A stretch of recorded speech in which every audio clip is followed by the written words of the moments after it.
I anticipated that Michael Bubbles would perform his trademark love songs, a few covers, and share his story with the crowd when I attended to his show. What I didn't anticipate was a comedy-filled concert about how he composed some of his most well-known songs. Among the greatest, as part of the Saturday Nights concert series, which returns for a second year with a star-studded roster of musicians in an open, specially constructed amphitheater, the singer performed in the UAE capital on Thursday, leaving a bigger Buble fan than when I came. Buble showered the UAE capital with love and praise as he performed to an almost full house. "This is like Disneyland for adults," he said, as the audience's cheers turned to wild laughter. "This is a gorgeous city, and we've been relaxing on the beaches while watching gazelle pass by. My wife told me this morning that he saw sharks in the water, but they were dolphins dressed in a black suit." The Canadian musician made a dramatic entrance as his band played a piece that reached a crescendo as he burst out into a rendition of Saw Grant's 1964 song "Feeling Good," which was later covered by Na Simone in 1965. He joked that this night would be amazing and that since I've been performing here, I've brought the best musicians, so there hasn't been much practice, so it will be loose. "We're going to sing some of the greatest songs ever written, some of which were written by me." Although the evening was fantastic, the band was everything from casual. They were the main attraction, with members playing drums, guitar, piano, saxophone, and trumpet. As when you smile at the trumpet player jump, then suddenly start singing the chorus during Bubbles. The group seamlessly switched from jazz to pop, adding rock riffs to otherwise slow songs, and Manny Smith took center stage to play a solo piece and sing Dean Martin's "You're Nobody Until Somebody Loves You." Of course, the audience came to see Buble, and he did not let them down. He was funny and charismatic, and he played a variety of his most well-known songs, such as "Home, Kwu, Kwandu, Kwandu," and "Everything." Variations of psalms, such as "Sway Love," "Take Mrs. Jones," and "Me to the Moon."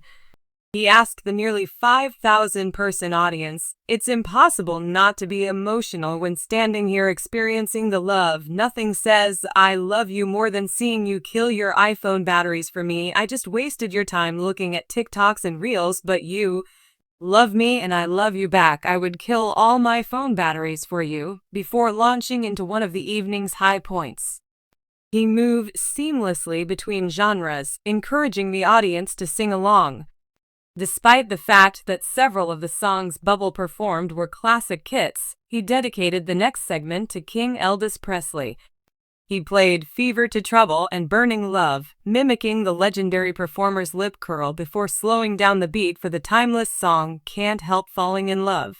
A fantastic band and 3 singers provided an evening of exceptional music that made the production seem new owing to the stunning backdrop Buble.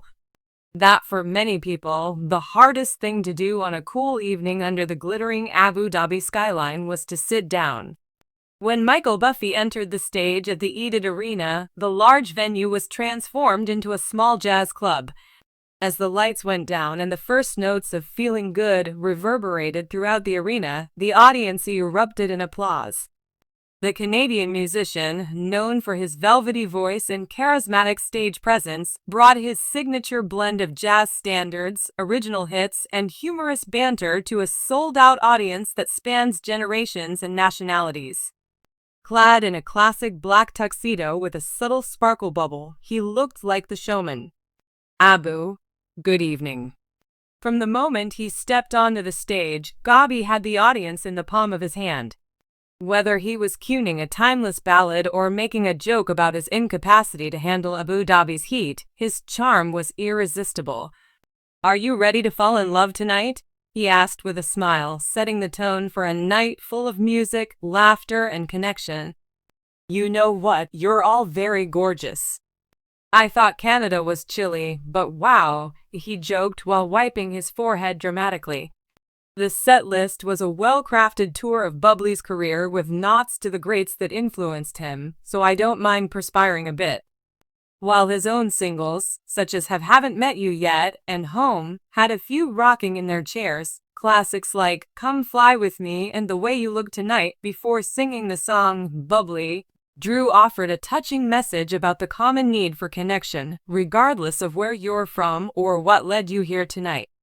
Heartfelt Single Along's Home was a particularly poignant moment. He said, "I think we all understand what it's like to miss the people we love." His voice was tinged with emotion as he sang, and the audience's foam flashlights lit up the arena, creating a sea of stars that mirrored the night sky outside. However, it wasn't just the ballads that stole the show. The Last Dance for Me had everyone on their feet, and the energy in the arena was electric, with fans cheering, dancing, and clapping as the big band's brass section blared in perfect harmony. Michael Buble's ability to make each audience member feel as though they are sharing a private moment with him in between songs is part of what makes his performances so memorable. He entertained the audience with tales about his career, family, and travels around the world. For example, "My wife says I'm only funny when I'm on stage," he joked at home. The audience erupted in laughter and he flashed his signature boyish grin. He also took the time to acknowledge the diversity of the audience, praising Abu Dhabi as a center of culture and unity. "Look at all of you," he said, gesturing to the audience from various nations and backgrounds. Like Michael, stop trying to make the kids laugh and take out the trash. It's all about celebrating music and having a good time, which is why everyone is here. One of the highlights of the evening was a surprise invitation from Emirate artist Bailey's Buble, presenting her to the audience as having one of the most amazing voices I've ever heard. They then sang a beautiful version of the prayer in perfect harmony, earning a standing ovation.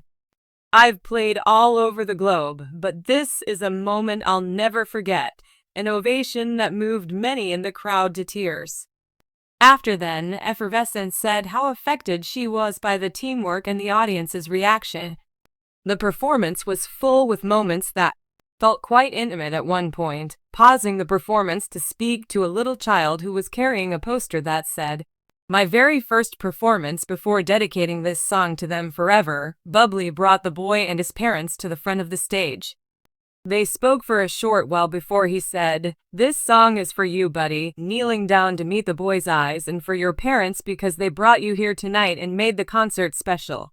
With Can't Help Falling in Love drew to a close, Buble pushed the energy to a crescendo, and the crowd joined in, their voices blending with his in a moment of enchanted unification for his Crimea River encore, which included a stunning display and a stirring orchestral arrangement left the audience speechless before he exited the stage. Thanking the crowd, Buble Abu Dhabi, "One final time, you have been amazing," and as the audience erupted, he remarked, "I will always remember this night. Thank you for allowing me to share my music and my heart with you."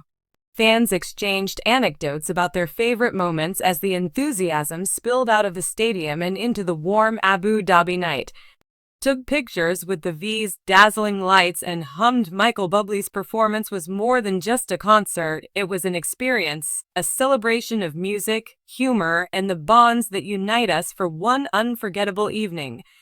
The Edith Arena was more than just a place where memories were created, laughter reverberated, and hearts were touched, and as his fans left, it was certain that the magic of that night would last long after the last note had faded.